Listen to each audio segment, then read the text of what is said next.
Assalamualaikum warahmatullahi wabarakatuh. Bismillahirrahmanirrahim. Bismillahi masyaallah. La yasubul khaira illallah. Bismillahi masyaallah. La yasrifus su'a illallah. Bismillahi masyaallah. Fama kana min ni'matin famin Allah. Bismillahi masyaallah. La hawla wa la quwwata illa billah. Alhamdulillah. Alhamdulillahilladzi akramana bidinina wa man 'alaina bi risali nabiyina Muhammadin sallallahu alaihi wasallam.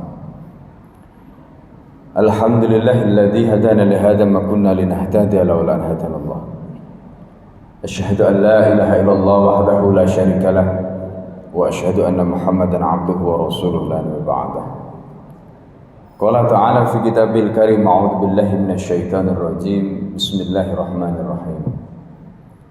Minal mu'minina rijalun sadaqu ma'ahadullah alaih faminhum man qada nahbah wa minhum man yantadhir wa ma baddalu tabdila. Wa qala nabiyuna Muhammadin sallallahu alaihi wasallam laqad ihtazza 'arsyur rahman bi mauti Sa'ad bin Mu'adz. Sadaqallahul 'azim wa sadaqa nabiyuna al-karim wa nahnu ala dzalika minasyahidin.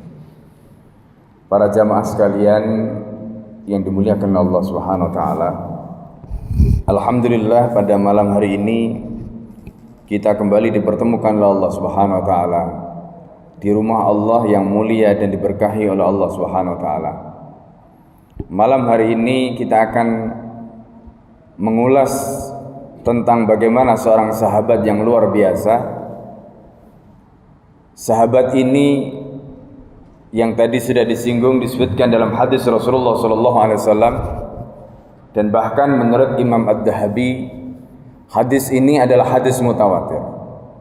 Apa maknanya hadis mutawatir?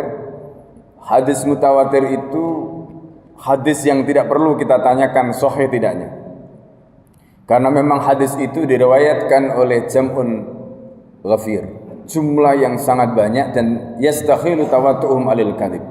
Mereka mustahil sepakat untuk melakukan kebohongan. Rasulullah sallallahu alaihi wasallam di dalam hadis itu menyatakan laqad ihtazza 'arsyur rahman, dan sungguh kata Rasulullah ihtazza 'arsyur rahman, singgasananya ar-Rahman, singgasananya Allah, ihtazza, goncang, bimauti Sa'ad bin Mu'adz, karena matinya, meninggalnya Sa'ad bin Mu'adz. Bapak Ibu dan saudara sekalian, siapakah sahabat yang satu ini sehingga kematiannya membuat arasnya Allah sampai berguncang? Lalu apa yang dimaksud oleh Nabi Muhammad SAW dengan ihtazza arsyur rahman, arasnya Allah berguncang dengan matinya seseorang? Pertama saya akan mulai dari firman Allah dalam surat Al-Ahzab ayat 23. Ayat ini menceritakan tentang sosok kepahlawanan sahabat Rasulullah sallallahu alaihi wasallam. Di dalam surat Al-Ahzab, surat Al-Ahzab ini adalah surat yang diturunkan pada tahun kelima Hijriyah. Disebut Al-Ahzab karena ayat ini menceritakan tentang koalisi musuh yang berperang melawan kaum muslimin. Peristiwa itu terjadi pada tahun kelima Hijriyah dan dikenal kemudian dengan peristiwa perang Khandaq atau peristiwa perang Parit, atau juga dikenal dengan peristiwa perang Ahzab. Di dalam ayat ini Allah menceritakan a'udzubillahi minasyaitonir rajim. Minal mu'minina, di antara orang-orang mukmin, rijalun, mereka ada rijal. Rijal itu di dalam bahasa Arab tidak selalu merujuk kepada laki-laki. Meskipun rijal dari kata rajul itu artinya laki-laki, tetapi yang dimaksud oleh Allah di dalam ayat ini bukan hanya laki-laki. Jadi karena itu ibu-ibu jangan sedih, jangan khawatir, karena ibu-ibu juga bisa termasuk di dalam ayat ini. Minal mu'minina, di antara orang-orang mukmin, rijalun, mereka ada para ksatria, mereka ada para rijal. Siapa yang disebut dengan rijal di dalam ayat ini? Apakah ini hanya untuk laki-laki? Tidak. tetapi mereka yang memiliki sifat rujulah. Rujulah itu adalah orang yang memiliki sifat kepahlawanan, sifat sebagai seorang kesatria. Siapa yang pantas disebut rijal? Allah melanjutkan ayat itu dengan mengatakan, minal mu'minina rijalun sodaku. Siapa rijal? Sodaku. Mereka adalah orang-orang yang membuktikan ma'ahadullah alaih, apa yang sudah mereka janjikan kepada Allah. Jadi ciri para kesatria itu adalah orang yang antara kata dan perbuatannya satu. Itu cirinya kesatria. Maka para pahlawan di dalam Islam, mereka adalah orang-orang mukmin yang sejati, karena ucapan mereka sama dengan tindakannya. Tidak mungkin orang munafik bisa menjadi rijal. Kenapa orang munafik tidak bisa menjadi rijal? Karena orang munafik omongannya nggak bisa kita pegang. Apa yang mereka omongkan tidak sesuai dengan apa yang mereka lakukan. Padahal di dalam ayat ini Allah menyebutkan rijalun shadaku ma'atullah alaih. Mereka membuktikan apa yang sudah menjadi komitmen mereka. Mereka membuktikan apa mereka janjikan kepada Allah. Faminhum man qada nahbah. Di antara mereka sudah ada membuktikan apa yang mereka janjikan dengan apa? Mati syahid. Wa minhum may yantadir. Di antara mereka ada yang belum mati syahid tapi menunggu giliran untuk mati syahid. Wa ma baddalu tabdila. Dan mereka tidak akan mengubah. Mereka tidak akan berubah. Komitmen mereka akan pegang. Inilah ciri yang disebutkan di dalam Al-Quran. Rijalun, mereka adalah para kesatria. Mereka adalah orang-orang yang luar biasa. Sa'ad bin Mu'ad adalah sahabat Rasulullah SAW. Sa'ad bin Mu'ad, sahabat yang memiliki pengaruh. Mari kita belajar dari seorang sosok Sa'ad bin Mu'ad ini, sehingga Allah Subhanahu Wa Taala di dalam hadis yang disebutkan oleh Rasulullah SAW tadi, yang dikatakan oleh Nabi, laqad ihtazza arsyur rahman, sehingga sananya Allah sampai bergoncang ketika Sa'ad bin Mu'ad meninggal dunia. Kenapa sehingga sananya Allah bergoncang ketika Sa'ad bin Mu'ad meninggal dunia? Para ahli menyebutkan, para ulama menyatakan, yang dimaksud ihtazza arsyur rahman karena Allah merindukan, karena Allah merindukannya. Dia begitu dirindukan oleh Allah kematiannya, dia begitu dirindukan oleh Allah perjumpaannya, karena pada dasarnya ketika orang itu mati, jasad dia berpisah dengan rohnya, rohnya bertemu dengan Allah, menghadap Allah. Di situ makna Allah merindukan perjumpaan dengan hamba tadi. Kematian Sa'ad bin Mu'ad dirindukan oleh Allah Subhanahu Wa Taala, disambut oleh Allah Subhanahu Wa Taala, dan bahkan malaikat menyambutnya. Kenapa Sa'ad bin Mu'ad begitu luar biasa disambut oleh Allah, disambut oleh para malaikat Allah? 70.000 malaikat menyambut Sa'ad bin Mu'ad. Nanti kita akan ceritakan bagaimana dahsyatnya sahabat ini. Para jemaah sekalian yang dimuliakan oleh Allah Subhanahu Wa Taala, apa jasanya Sa'ad bin Mu'ad sehingga dia mendapatkan kemuliaan dan kehormatan yang begitu luar biasa di sisi Allah Subhanahu Wa Taala? Tidak ada seorang sahabat yang wafatnya begitu ditangisi. Bahkan tidak ada tangisan yang begitu luar biasa kecuali tangisan ibunya Sa'ad bin Mu'ad karena meninggalnya Sa'ad bin Mu'ad. Para jemaah sekalian yang dimuliakan oleh Allah Subhanahu Wa Taala, mari kita lihat sosoknya Sa'ad bin Mu'ad radhiyallahu anhu. Sa'ad bin Mu'ad ini seorang pemuda. Jadi dia adalah seorang pemuda yang istimewa. Kenapa pemuda ini istimewa? Bayangkan Bapak Ibu, dia masuk Islam itu sampai wafat hanya 5 tahun. Ada yang mengatakan 6 tahun. Karena beliau itu 1 tahun sebelum peristiwa Bai'at Aqabah yang kedua. Dan peristiwa Bai'at Aqabah yang kedua dengan hijrahnya Nabi itu hanya berjarak 1 tahun. Kemudian kalau kita perhatikan, wafatnya Sa'ad bin Mu'ad itu adalah setelah peristiwa perang Ahzab tahun ke-5 Hijriyah. Artinya berarti 6 tahun setelah beliau masuk Islam. Tetapi umurnya Sa'ad bin Mu'ad ketika sudah masuk Islam dalam hanya waktu sekejap 6 tahun beliau masuk Islam, mendapatkan kedudukan yang luar biasa di mata Allah Subhanahu wa taala. Bandingkan dengan Islam kita semua. Kita sudah lama masuk Islam. Ya, tetapi apakah kepergian kita menghadap Allah mengguncang arsy Allah sebagaimana Sa'ad bin Mu'adz ketika wafat mengguncang arsy Allah? Itu pertanyaannya. Kenapa Sa'ad bin Mu'adz begitu istimewa di mata Allah Subhanahu wa taala? Mari kita lihat jasanya Sa'ad bin Mu'adz yang begitu luar biasa di mata Allah. Sa'ad bin Mu'adz ini ada dalam satu riwayat disebutkan ketika beliau masuk Islam itu umurnya baru 28 tahun. Ya, baru 28 tahun. Jadi ketika beliau wafat 28 tahun ditambah 6 berarti sekitar 34. Sekitar 34 tahun beliau wafat. Tetapi orang yang umurnya 28 tahun yang masih muda kemudian wafat umur 34 tahun yang masih muda dan mungkin lebih muda daripada kita, tetapi mendapatkan makom kedudukan yang begitu luar biasa di mata Allah Subhanahu wa taala karena jasanya. Mari kita lihat apa jasa Sa'ad bin Mu'adz yang begitu luar biasa.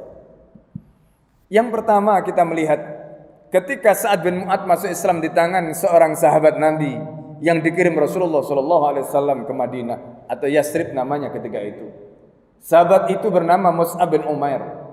Mus'ab bin Umair datang dikirim oleh Rasulullah setelah baiat Aqabah yang pertama. Datang ke Yasrib menyampaikan dakwah kepada Bani Dufur, menyampaikan dakwah. Bani Dufur itu Bapak Ibu sekalian, kalau Bapak Ibu umrah ya di Masjid Nabawi, ya, Bani Dufur itu posisinya dekat dengan, jadi ini letak kabilahnya ya, itu dekat dengan makam Baqi. Itu posisinya. Jadi kita bisa membayangkan di mana dulu letaknya Mus'ab bin Umair mendakwai Sa'ad bin Mu'adz, Usaid bin Khudair, As'ad bin Zurarah, sehingga kemudian mereka tokoh-tokoh ini masuk Islam. Jadi yang pertama kali masuk Islam ketika itu adalah Usaid bin Khudair dan As'ad bin Zurarah. Ketika mereka masuk Islam, dua orang ini ketika itu bersama Mus'ab bin Umair, ketika itu Sa'ad bin Mu'adz sedang lewat, kemudian Sa'ad bin Mu'adz mendatangi mereka. Pada saat itu Sa'ad bin Mu'adz membawa tongkat. Kata Usaid bin Khudair, As'ad bin Zurarah, kalau orang itu masuk Islam, maka seluruh kaumnya yang ada di belakang dia tidak akan satupun yang tidak akan masuk Islam. Semuanya akan masuk Islam. Percaya deh, kata dia. Apa yang terjadi kemudian? Terjadilah. Begitu Sa'ad bin Mu'adz masuk Islam di tangan Mus'ab bin Umair, maka dia katakan kepada kaumnya, apa yang dikatakan kepada kaumnya? Ya qaumi, inna kalamakum haramun alayya hatta tuslimu. Wahai kaumku, semua kata-kata kalian haram kalian sampaikan kepadaku hatta tuslimu, sehingga kalian masuk Islam. Subhanallah. Apa yang dikatakan oleh kaumnya ketika mendengarkan Sa'ad bin Mu'adz mengatakan seperti itu? Tidak ada satupun kaumnya yang membantah. Tidak ada satupun kaumnya yang menyatakan tidak kecuali sami'na wa ta'ana. Kaumnya pun kemudian akhirnya semuanya masuk Islam. Dan pada saat itu merupakan hari bersejarah di mana Bani Ashhal kemudian menyatakan dirinya masuk Islam. Dan itu adalah jasa Sa'ad bin Mu'adz yang pertama. Bayangkan seluruh Bani Ashhal kemudian masuk Islam. Masuk Islamnya mereka karena jasa Sa'ad bin Mu'adz. Ini yang dicatat oleh Allah Subhanahu wa taala. Dan karena itu pantas kalau Sa'ad bin Mu'adz ini disebut sebagai Ansar. Kaum Ansar sebagai pembela, penolong dakwah Rasulullah sallallahu alaihi wasallam. Ini momentum yang pertama. Momentum yang kedua, meskipun di dalam riwayat sirah dikatakan tidak disebutkan bahwa Sa'ad bin Mu'adz termasuk sahabat yang ikut di dalam peristiwa baiat Aqabah yang kedua. Di mana peristiwa baiat Aqabah yang kedua itu adalah baiat di mana Rasulullah sallallahu alaihi wasallam mendapatkan kekuasaan dari orang Yasrib, mendapatkan kekuasaan dari orang Ansar, yang kemudian baiat itu disebut baiat man'ah wa ta'ah, baiatun nusrah, baiat untuk memberikan perlindungan, baiat untuk memberikan pertolongan, baiat untuk memberikan kekuasaan kepada Nabi. Dan dengan baiat itu Mereka menyerahkan kekuasaan mereka, mereka menyerahkan kehormatan mereka, mereka menyerahkan apapun yang mereka miliki. Bahkan kata Nabi, mereka sanggup untuk membela Rasulullah sebagaimana mereka membela diri mereka, keluarga mereka, dan apapun yang mereka miliki. Itu baiat yang mereka berikan kepada Nabi pada saat baiat Aqabah yang kedua. Bapak Ibu tahu di mana baiat Aqabah? Aqabah itu tempatnya ada di Mina, Bapak Ibu. Ya, kalau Bapak Ibu sudah haji, Aqabah itu letaknya ada di dekat tiang Aqabah. Jadi kalau kita tanggal 10 Dzulhijjah dari Arafah, kita datang ke Jamarat, tanggal 10 kita cuma melempar satu tiang. Maka kemudian disebut dengan Jumrah Aqabah. Nah, kenapa disebut Jumrah Aqabah? Karena tiang yang kita lempar itu adalah tiang Aqabah, tempatnya di Aqabah. Tempat Rasulullah dibaiat oleh orang-orang Ansor ada 73, dalam riwayat yang lain dikatakan 75 orang. Mereka itu membaiat Nabi. Jadi kalau kita sekarang mau menyusuri jejak itu, nanti kalau Bapak Ibu sempat haji ya, ingat-ingat penjelasan saya. Setelah dari tiang Aqabah, kemudian kita coba berjalan dari sebelah, jadi berjalan ke arah kiri. Nanti ada tiang tinggi begitu. Di situ ada tulis nihayatu Mina, akhirnya Mina. Jadi ujungnya Mina. Ya. Nah, kemudian setelah itu kita akan melihat di situ ada bangunan masjid berupa kotak tua, bangunan masjid tua yang dibangun oleh Khalifah Abu Ja'far Al-Mansur. Di situ ada prasastinya. Masjid itu disebut dengan Masjid Baiat. Kenapa masjid itu disebut Masjid Baiat? Disitulah tempat Rasulullah dibaiat oleh orang Ansor, Bapak Ibu sekalian. Masjid itu sampai sekarang masih ada. Jadi masjid itu sampai sekarang masih ada. Jadi kalau Bapak Ibu haji, coba ke masjid itu, bayangkanlah dulu Rasulullah SAW mendapatkan baiat dari orang-orang Ansor di situ. Tempat itu adalah tempat bersejarah karena disitulah terjadinya peralihan kekuasaan, karena disitulah tempat yang Allah catatkan Rasulullah mendapatkan kedudukan dan kemuliaan, dan kemudian dari situ Rasulullah kemudian hijrah ke Madinah. Peristiwa bersejarah hijrahnya Rasulullah ke Madinah tidak bisa dilepaskan dari tempat itu, tempat yang menjadi baiat yang dilakukan oleh orang-orang Ansar kepada Rasulullah SAW. Ini peristiwa baiat Aqabah yang kedua, baiat Aqabah yang pertama di situ. Bapak Ibu dan saudara sekalian, mereka memberikan baiat kepada Rasulullah dengan baiat nusrah, baiat man'ah. Itu tidak akan mungkin mereka bisa melakukan itu kalau orang-orang yang ada di belakang Sa'ad bin Mu'adh tadi tidak masuk Islam. Jadi mereka memberikan baiat, memberikan kekuasaan kepada Nabi karena Sa'ad bin Mu'adh itu Islamnya benar. Begitu dia masuk Islam, dia memberikan semuanya untuk Allah, dia memberikan semuanya untuk Rasul, dia berikan semuanya untuk Islam. Itulah Sa'ad bin Mu'adh. Itulah yang dicatat oleh Allah Subhanahu wa taala. Jasa Sa'ad bin Mu'adh yang luar biasa. Maka Rasulullah bisa hijrah dari Mekah ke Madinah. Itu diantaranya di sana karena ada jasa seorang Sa'ad bin Mu'adh yang begitu luar biasa. Ada jasa orang-orang Ansar yang begitu luar biasa. Sehingga Allah abadikan peristiwa itu di dalam surat At-Taubah ayat 40. Allah nyatakan, illa tansuruhu faqad nasruhullah. Kalau kalian tidak menolong Muhammad, maka sesungguhnya Allah telah menolongnya. Bagaimana caranya Allah menolong Nabi Muhammad? Allah kirimkan orang-orang Ansar untuk menolong Nabi Muhammad sallallahu alaihi wasallam. Masya Allah. Ini peristiwa hijrahnya Rasulullah. Saya akan potong cerita ini karena panjang kalau kita ceritakan semua. Kemudian setelah itu, ketika Rasulullah sudah hijrah ke Madinah, apa jasa Sa'ad bin Mu'adh?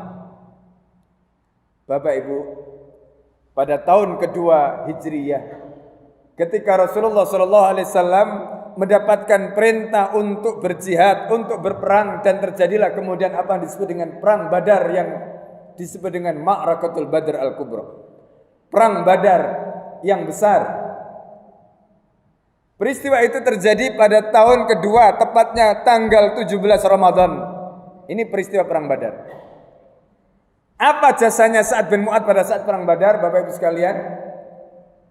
Pada saat perang Badar, ketika Rasulullah SAW masih ragu. Kenapa Rasulullah ragu? Karena ini adalah perang pertama, Bapak Ibu. Orang-orang kafir pasukan mereka jumlahnya kurang lebih sekitar 950 orang, ada mengatakan 1000 orang. Sementara jumlah pasukan kaum muslimin ketika itu hanya 300-an orang. Bagaimana tidak ragu? Bagaimana tidak khawatir? Perang pertama jumlahnya lebih sedikit. Mereka sebelumnya belum pernah perang menghadapi orang kafir Quraisy. Rasulullah khawatir jangan-jangan nanti mereka lari. Ini adalah pembuktian iman pertama mereka. Jangan-jangan mereka lari. Maka Rasulullah musyawarah. Sampai kemudian Rasulullah ditanya oleh Sa'ad bin Mu'adz, "Ya Rasulullah, tampaknya yang engkau inginkan dari kami bukan musyawarah. Karena engkau sudah mengajak kami bermusyawarah. Musyawarah lagi. Ya Rasulullah, tampaknya engkau inginkan dari kami komitmen kami." Apa kata Rasulullah? "Ya Sa'ad bin Mu'adz." Ya Aba Amr. Nama Sa'ad bin Mu'adz itu adalah Abu Amr. Ya Aba Amr, betul. Ya Rasulullah, kalau itu yang kau inginkan, maka persaksikanlah. Kami berkomitmen, kami berjanji. Kami tidak akan seperti kaumnya Nabi Musa yang mengatakan kepada Musa, "Idhab anta wa rabbuka faqatila." Pergilah kamu bersama Tuhanmu berperang dan kami akan duduk saja di sini. Tidak ya Rasulullah. Maka kami akan katakan kepadamu, pergilah engkau bersama Tuhanmu berperang. Wa inna nahnu muttabi'un, dan kami akan mengikutimu ya Rasulullah. Seandainya engkau titahkan pada kami untuk mengarungi lautan, kami akan ikuti. Seandainya engkau titahkan kami untuk mendaki gunung, kami akan taati. Itulah kata-kata Sa'ad bin Mu'adz. Begitu mendengar kata-kata itu, wajah Rasulullah langsung berseri-seri. Yang semula Rasulullah SAW sedih, khawatir, langsung hilang wajah Rasulullah. Kekhawatiran itu langsung berseri-seri wajah Rasulullah SAW. Isya jam berapa, Bapak Ibu sekalian? Sudah masuk Isya belum? Belum ya? Masih berapa menit lagi? 5 menit lagi. Baik, saya teruskan sedikit. Ya, mumpung lagi seru-serunya nih. Jadi ceritanya lagi seru, saya yang dipotong ya. Jadi Masya Allah, Sa'ad bin Mu'adz begitu luar biasa jasanya pada saat perang Badar. Ya. Jadi akhirnya apa, Bapak Ibu dan saudara sekalian? Begitu Sa'ad bin Mu'adz, orang yang menjadi pemimpin Bani Ashhal, padahal umurnya baru berapa tahun? 28 tahun beliau masuk Islam. Itu adalah peristiwa tahun kedua, berarti baru berapa? 30 tahun. Kira-kira umurnya baru 30 tahun. Masya Allah. Ya. Orang 30 tahun ngomong begitu di hadapan Nabi, dan Nabi langsung hatinya tenang. Kenapa Nabi hatinya tenang? Karena yang ngomong itu bukan orang biasa. Yang ngomong itu adalah pemimpin kaumnya, pemimpin sukunya, pemimpin kabilahnya. Itu yang membuat hati Rasulullah tenang, membuat wajah Rasulullah langsung berubah. Dari asalnya khawatir, maka kemudian wajah Rasulullah langsung yakin. Apa yang terjadi Bapak Ibu dan saudara sekalian? Setelah Sa'ad bin Mu'adz ngomong seperti itu, Rasulullah SAW di malam perang Badar itu kemudian berdoa kepada Allah. Nah, ini doanya Rasulullah. Jadi selain Rasulullah sudah menyiapkan strategi, meminta komitmen dari mereka, maka Rasulullah menyuntikkan semangat kepada mereka. Di malam perang Badar itu kemudian Rasulullah memimpin salat malam. Sepanjang malam Rasulullah tidak tidur pada saat perang Badar itu. Rasulullah berdoa, dan doa Rasulullah SAW dibaca di hadapan para sahabat. Apa doa Rasulullah? Allahumma intahlik hadil isabah lan tu'bad bika min ba'du abadan. Ya Allah, jika pasukan yang tinggal ini, isabah, pasukan yang tinggal sedikit ini, pasukan yang ada ini kalah, ini binasa dalam perang Badar ini, lantuk bat bika min ba'du abadan. Maka setelah ini engkau tidak akan pernah disembah lagi ya Allah. Ini doa Rasulullah. Jadi Rasulullah doa di malam perang Badar sambil ngancam. Ya. Rasulullah doa di malam perang Badar sambil ngancam. Tapi doanya Rasulullah itu dibaca Bapak Ibu sekalian dengan badan bergetar. Gemeter Rasulullah membaca doa itu sampai imamah Nabi, sorban Nabi jatuh. Abu Bakar yang ada di belakang Rasulullah SAW ketika Rasulullah berdoa sampai tidak kuat. Menangis Abu Bakar mendengar Rasulullah SAW berdoa. Diambilkan sorban Rasulullah SAW oleh Abu Bakar As-Siddiq. Apa kata Abu Bakar As-Siddiq? Kafaka ya Rasulullah. Cukup ya Rasulullah. Laqad sami Allah. Allah sudah mendengar apa yang kau minta ya Rasulullah. Doa Nabi sengaja dibaca dengan suara keras, dengan tubuh bergetar, suara bergetar pada malam hari itu, didengarkan oleh para sahabat, membangkitkan spirit mereka agar mereka yakin bahwa kemenangan ini akan mereka dapatkan, agar mereka tidak ragu sedikit pun dengan pertolongan Allah SWT. Dan doa itu dipanjatkan setelah komitmen Sa'ad bin Mu'adz tadi disampaikan dari Rasulullah sallallahu alaihi wasallam. Insyaallah nanti kita akan sambung sebentar lagi. Ya sudah jam 19:04. Kita akan persiapan salat Isya insyaallah. Baik, Bapak Ibu sekalian, ya, saya kembalikan kepada Mas Zulkarnain. Silakan. Assalamualaikum warahmatullahi wabarakatuh. Bismillahirrahmanirrahim. Alhamdulillah, salatu ala Rasulillah wa ala alihi wa sahbihi wa mawalah. Bapak Ibu dan saudara sekalian yang dimuliakan Allah, saya akan lanjutkan bagaimana setelah Rasulullah SAW pada saat peristiwa perang Badar tadi, Rasulullah SAW berdoa kepada Allah di malam perang Badar itu setelah Sa'ad bin Mu'adz memberikan apa yang dibutuhkan oleh Nabi. Ketika Rasulullah SAW membutuhkan keyakinan, keteguhan, komitmen dari para sahabat, karena peristiwa itu adalah merupakan peristiwa perang pertama, dan peristiwa itu adalah peristiwa yang menentukan. Andai saja Islam kalah, maka habislah sudah. Maka di dalam doa Rasulullah SAW pada saat malam perang Badar itu, tadi sudah disampaikan di awal, Rasulullah sampai menyatakan, Allahumma intahlik hadil isabatu lan tu'bad bika min ba'du abadan. Itu doa Rasulullah. Ya.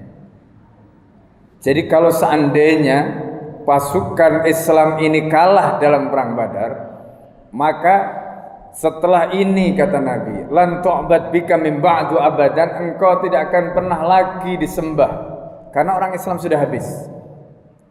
Ya, orang Islam sudah habis karena mereka kalah pada saat perang Badar. Itulah mengapa Rasulullah membutuhkan komitmen dari para sahabat. Maka Sa'ad bin Mu'adz memberikan komitmennya tepat sebagaimana yang dibutuhkan oleh Rasulullah. Dan ini merupakan momen kedua yang sangat bersejarah dalam kehidupan Sa'ad bin Mu'adz. Yang pertama tadi terkait dengan keislaman Sa'ad bin Mu'adz, yang melalui keislaman Sa'ad bin Mu'adz dan kemudian Sa'ad bin Mu'adz mengajak kepada kaumnya Bani Ashhal, maka kemudian seluruh Bani Ashhal semuanya masuk Islam. Kemudian yang kedua pada saat momentum perang Badar tadi, komitmen Sa'ad bin Mu'adz menjadikan Rasulullah SAW yakin ketika Sa'ad bin Mu'adz mengatakan kepada Nabi SAW tadi, Inna nahnu muttabi'un, kami akan mengikutimu ya Rasulullah. Kami tidak akan seperti kaumnya Nabi Musa, yang kemudian mengatakan pada Nabi Musa, silakan berperang Anda bersama Tuhan Anda, dan kami akan duduk-duduk saja di sini. Ini momentum yang kedua, yang kemudian dipersaksikan oleh Allah Subhanahu wa taala, dicatat di Lauhil Mahfuz jasanya Sa'ad bin Mu'adz kepada Islam. Momentum yang ketiga dalam kehidupan Sa'ad bin Mu'adz yang kemudian dicatat oleh Allah Subhanahu wa taala, itu adalah ketika pada saat terjadi perang Khandaq. Pada saat terjadi perang Khandaq atau perang Ahzab itu terjadi pada tahun kelima. Pada saat itu pasukan kaum muslimin dikepung. Kurang lebih ada yang mengatakan selama 28 hari, ada yang mengatakan selama 30 hari. Pengepungan yang dilakukan oleh pasukan koalisi. Di situ ada orang kafir Quraisy, orang Yahudi, orang munafik, ikut semuanya mengepung Rasulullah. Mereka pendek kata tidak bisa keluar dari Madinah. Para jamaah sekalian yang dimuliakan oleh Allah, dalam kondisi seperti itu Rasulullah sallallahu alaihi wasallam punya ide, punya gagasan, punya pandangan. Apa idenya Nabi? Rasulullah ingin menarik sebagian kabilah yang mau dan bisa diajak berunding oleh Nabi. Apa yang dilakukan Rasulullah? Rasulullah ingin menarik dukungan mereka agar mereka keluar dari koalisi. Apa yang dijanjikan oleh Rasulullah kepada mereka? Rasulullah menjanjikan pada mereka akan diberikan penghasilan penduduk Madinah. Ketika Sa'ad bin Mu'adz mendengarkan apa yang diinginkan oleh Rasulullah, apa yang direncanakan, apa yang menjadi pikiran Rasulullah, Sa'ad bin Mu'adz segera mendatangi Rasulullah sallallahu alaihi wasallam dan mengatakan pada Rasulullah, "Ya Rasulullah, belum pernah kami masuk Islam. Sejak kami masuk Islam, kami dihinakan seperti ini.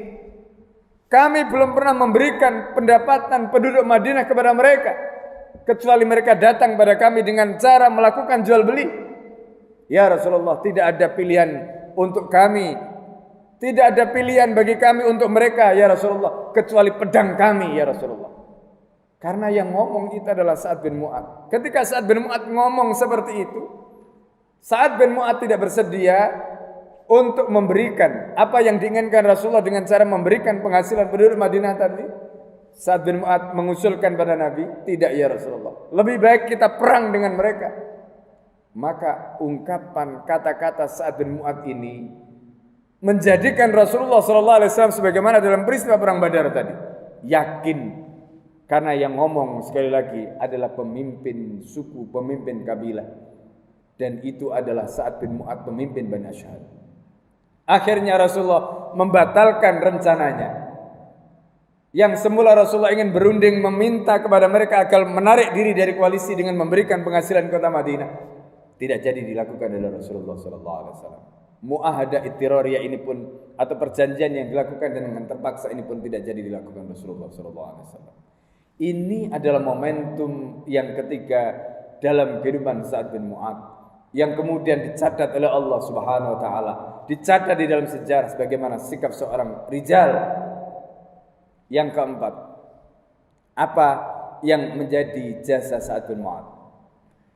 Bapak Ibu dan saudara sekalian, Rasulullah SAW pernah mengalami fitnah di dalam rumah tangganya. Di dalam satu riwayat ketika perang Muraisi, ada yang mengatakan itu tahun ke-6. Tapi kalau kita membaca peristiwa tadi, di mana peristiwa ini melibatkan Sa'ad bin Mu'adz, ketika ada fitnah, di mana ketika itu cincin Aisyah jatuh. Cincin Aisyah jatuh di padang pasir. Ada yang mengatakan peristiwa itu terjadi Al-Baida. Baida itu, Bapak Ibu sekalian, posisinya itu keluar dari Madinah. Letaknya kira-kira kalau kita dari posisi Dzul Khulaifah, ya, itu meninggalkan Dzul Khulaifah. Nah, di situ ada kawasan padang pasir. Di tempat itu peristiwa jatuhnya cincinnya Aisyah tadi terjadi. Ketika cincin itu jatuh, Aisyah dibantu oleh seorang sahabat untuk mencari cincin itu. Tetapi peristiwa ini kemudian dijadikan sebagai amunisi oleh orang munafik. Untuk apa? Menuduhkan terjadinya perselingkuhan antara Aisyah dengan sahabat tadi. Tersebarlah berita itu sampai ke Madinah. Setelah peristiwa ini, Rasulullah SAW kembali ke Madinah dengan keadaan sedih karena orang yang dicintai oleh Nabi, keluarga Nabi, difitnah, ada masalah, ada affair dengan laki-laki lain. Yang lebih menyedihkan lagi tentu adalah keluarga Abu Bakar As-Siddiq, karena ini melibatkan putrinya. Bagaimana tidak sedih? Istri yang dicintai oleh Rasulullah. Begitu cintanya Rasulullah SAW kepada Aisyah. Sampai Rasulullah SAW ketika itu tidak berbicara sepatah kata pun dengan Aisyah karena peristiwa ini. Apa tidak sakit hatinya Aisyah? Apa tidak luar biasa menderitanya hatinya Aisyah? Dan karena Rasulullah tidak mau bicara dengan Aisyah, ketika Aisyah datang kepada Abu Bakar, ketika Aisyah datang kepada ibunya, dalam hal ini istrinya Abu Bakar, maka mereka pun melakukan hal yang sama. Mereka tidak bisa berbuat apa-apa, meringankan beban Aisyah. Sampai kemudian Allah menurunkan surat Al-Ahzab untuk membersihkan tuduhan orang munafik tadi.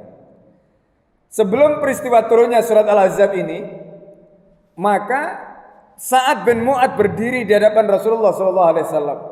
Ketika itu Rasulullah SAW sedang di Masjid Nabawi. Rasulullah SAW didatangi oleh Sa'ad bin Mu'ad. Apa kata Sa'ad bin Mu'ad? Ya Rasulullah, jikalau orang yang menuduhkan fitnah kepada ibunda Aisyah itu adalah orang dari Aus, orang dari Khazraj, izinkan hamba ya Rasulullah untuk memenggal lehernya. Itu kata-kata Sa'ad bin Mu'ad kepada Rasulullah SAW. Ketika itu Rasulullah SAW tidak memberikan restu, Rasulullah SAW tidak memberikan aba-aba iya ataukah tidak, Rasulullah hanya terdiam. Kemudian Rasulullah kembali ke rumahnya. Ini dicatat oleh Allah Subhanahu wa taala tentang bagaimana jasa, bagaimana momen-momen penting dalam kehidupan Sa'ad bin Mu'ad tadi. Nah, momen yang kemudian juga menunjukkan ketokohan, kepahlawanan Sa'ad bin Mu'ad setelah peristiwa perang Khandaq atau perang Ahzab. Pada saat itu Sa'ad bin Mu'ad terluka karena Sa'ad bin Mu'ad itu tidak memakai baju besi kecuali baju besi yang sempit, sehingga di roknya, lengannya Sa'ad bin Mu'ad itu kelihatan. Sa'ad bin Mu'ad terkena panah. Setelah terkena panah itu sempat sembuh dari luka panah itu, tapi kemudian beliau berdoa kepada Allah Subhanahu wa taala, ya Allah, kalau sekiranya orang-orang kafir Quraisy setelah peristiwa ini, artinya perang Khandaq tadi itu menjadi peristiwa yang menyebabkan mereka kemudian berhenti, tidak lagi memusuhi Rasulullah, tidak lagi memusuhi Islam, tidak lagi memusuhi agama, karena Sa'ad bin Mu'ad tahu kaum yang paling buruk permuasannya kepada Islam itu adalah kaum kafir Quraisy. Maka kalau perang ini selesai dan kemudian membuat mereka berhenti setelah itu, ya, artinya selesai semua urusan ini, maka Sa'ad bin Mu'ad meminta supaya ini dijadikan sebagai syahadah beliau, dan beliau diwafatkan sebagai syahid. Dan itulah yang kemudian terjadi. Setelah peristiwa itu, Sa'ad bin Mu'ad memang sakit, tapi kemudian Rasulullah mengutus Sa'ad bin Mu'ad dalam kondisi sudah pulih, diutus ke Bani Quraidah. Karena Sa'ad bin Mu'ad ini oleh kaumnya, oleh Bani Quraidah ini menjadi sekutu sejak lama. Keputusan Sa'ad bin Mu'ad kepada Bani Quraidah itulah yang kemudian dibenarkan oleh Allah Subhanahu wa taala. Dan Sa'ad bin Mu'ad kemudian diwafatkan oleh Allah sebagai syahid pada saat beliau diutus oleh Rasulullah untuk menjadi qadhi, menjadi hakim di Bani Quraidah. Dan kemudian apa yang terjadi? Pagi itu Rasulullah SAW setelah sholat subuh, malaikat Jibril datang kepada Nabi SAW, ya Muhammad, siapa yang meninggal hari ini yang kemudian membuat arasnya Allah goncang? Malaikat Jibril sendiri bertanya kepada Nabi, siapa Muhammad yang meninggal hari ini yang membuat arasnya Allah sampai bergoncang? Abu Bakar As-Siddiq. Ketika itu bersama Rasulullah SAW, Rasulullah datang ke rumah Abu Bakar As-Siddiq sambil menyincing jubahnya, berlari kecil. Rasulullah SAW kemudian mengajak Abu Bakar As-Siddiq karena Rasulullah tidak ingin peristiwa wafatnya Handalah Al-Ghasil itu terulang kembali. Bapak Ibu dan saudara sekalian, Handalah Al-Ghasil ini adalah sahabat Nabi yang gugur sebagai syahid pada saat perang Uhud. Ketika itu Rasulullah SAW merasa tertinggal, merasa kalah dengan para malaikat. Kenapa? Karena Handalah Al-Ghasil ketika wafat gugur sebagai syahid pada saat perang Uhud, jenazahnya diangkat oleh malaikat, dimandikan oleh malaikat, dan Rasulullah merasa kalah dengan mereka. Rasulullah tidak ingin kedahuluan malaikat. Maka kemudian Rasulullah pagi itu segera mengajak Abu Bakar As-Siddiq untuk berlari menuju mencari informasi dari penduduk Madinah, siapa yang pagi ini wafat. Dan rupanya yang wafat pada pagi itu ternyata adalah Sa'ad bin Mu'ad. Ketika itu Rasulullah SAW kemudian datang ke rumah Sa'ad bin Mu'ad. Pada saat Rasulullah SAW sampai di rumah Sa'ad bin Mu'adz, Masya Allah, di situ ternyata 70.000 malaikat sudah berada di rumahnya Sa'ad bin Mu'adz. Rasulullah SAW ketika masuk di rumahnya Sa'ad bin Mu'adz, ketika Rasulullah SAW duduk mau berdiri tidak bisa, duduk lagi. Ketika Rasulullah mau berdiri, duduk lagi. Abu Bakar yang ketika itu tidak menyaksikan ada malaikat. Abu Bakar kemudian bertanya kepada Nabi, "Ya Rasulullah, kenapa engkau tadi duduk berdiri, duduk berdiri?" Apa kata Nabi? Ketika aku duduk, aku mau berdiri, sayap-sayap malaikat itu menutupi sehingga aku tidak bisa berdiri, aku duduk lagi. Saking penuhnya malaikat di rumahnya Sa'ad bin Mu'adz, kata Rasulullah SAW. Kemudian ada orang munafik yang mengatakan Sa'ad bin Mu'adz itu karena badannya tinggi besar, berat. Kata mereka, siapa yang akan sanggup untuk memikul Sa'ad bin Mu'adz? Sa'ad bin Mu'adz itu dari rumahnya mau dimakamkan di pemakaman Baqi', di mana makam itu disyafaati oleh Rasulullah SAW. Ada 10.000 sahabat dimakamkan di makam Baqi'. Ketika itu Rasulullah SAW mengatakan, "Hani'an laka ya Aba Amr." Hani'an itu kalau dalam bahasa Arab itu adalah ungkapan yang biasanya diungkapkan untuk mengucapkan selamat menikmati hidangan biasanya. Jadi apa yang dikatakan oleh Rasulullah? Hani'an laka, selamat engkau ya Aba Amr, wahai Abu Amr, karena dia telah mendapatkan jamuan dari Allah, mendapatkan penghormatan dari para malaikat yang begitu luar biasa. Hani'an laka ya Aba Amr, kata Rasulullah SAW. Jenazah Sa'ad bin Mu'adz kemudian diangkat oleh para malaikat. Yang mengangkat bukan manusia, yang mengangkat adalah para malaikat. Ini ceritakan di dalam kitab-kitab sirah. Tubuhnya yang begitu besar tadi, ya, malaikat sudah disiapkan oleh Allah untuk membawa jenazah Sa'ad bin Mu'adz dari rumahnya sampai ke makam Baqi'. Ketika makam Baqi' itu digali oleh para sahabat, apa yang terjadi? Bapak Ibu dan saudara sekalian, tanahnya makam Baqi' itu, kata mereka, memancarkan aroma minyak misik yang harum sekali. Mereka tidak percaya. Ini mimpi apa benar? Tanah yang mereka ambil dari makamnya Sa'ad bin Mu'adz itu mereka bawa pulang untuk membuktikan jangan-jangan ini hanya halusinasi atau jangan-jangan ini hanya fata morgana, itu tampak iya tapi mungkin tidak. Mereka bawa karena nggak percaya, mereka bawa tanah itu sampai ke rumah dan ternyata sampai di rumah tanah itu masih baunya minyak misik, Masya Allah. Ini karomahnya yang Allah berikan kepada Sa'ad bin Mu'adz. Ya, jadi wafatnya membuat singgasananya Allah bergoncang. Para ulama mengatakan goncangnya arasnya Allah itu menunjukkan Allah merindukan perjumpaan dengan Sa'ad bin Mu'adz. Jadi Sa'ad bin Mu'adz ketika wafat itu sudah dirindukan oleh Allah, pertemuannya dengan Allah Subhanahu wa taala. Itu menurut para ulama. Kemudian setelah itu dibawa ke makam Baqi' tadi, ketika liangnya digali oleh para sahabat, Rasulullah sendiri yang turun ke liang itu. Rasulullah sendiri yang turun ke liang itu sampai mengatakan, kalau ada orang yang selamat di dalam kubur, maka pemilik kubur inilah yang akan selamat. Siapa pemilik kubur itu? Sa'ad bin Mu'adz. Masya Allah. Jadi beliau ketika wafat itu sudah mendapatkan syafaat dari Rasulullah SAW. Ya, kalau ada orang mendapatkan siksa di dalam kubur, maka Sa'ad bin Mu'adz adalah orang yang Allah selamatkan melalui syafaat Rasulullah SAW tadi, melalui lisan Rasulullah SAW. Masya Allah. Inilah jasa yang Allah berikan, jasa yang diberikan oleh Sa'ad bin Mu'adz, sehingga Allah membalas jasanya Sa'ad bin Mu'adz yang begitu luar biasa. Kematiannya membuat singgasananya Allah berguncang. Kematiannya ditakziahi oleh 70.000 malaikat. Bahkan di dalam hadis Rasulullah disebutkan malaikat yang takziah kepada Sa'ad bin Mu'adz 70.000 tadi, sebelumnya mereka belum pernah turun ke muka bumi, dan itu adalah pertama kali mereka turun ke bumi untuk mentakziahi Sa'ad bin Mu'adz.